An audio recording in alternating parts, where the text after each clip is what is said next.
บัดนี้สิได้เล่าจากเพื่อนสัตนาคเสนผู้บำเพ็ญศีลศาสตร์เพศ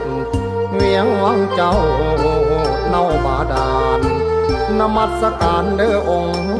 ทานแจ้งประการมาถวายตัว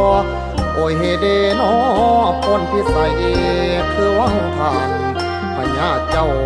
เนาแก่งดอนสองเล่าไทยใดห่มสอนสองฟังของน้ำไหลพาบารมีนอองค์ผ่านปกแพ้กลุ่มได้สมเย็น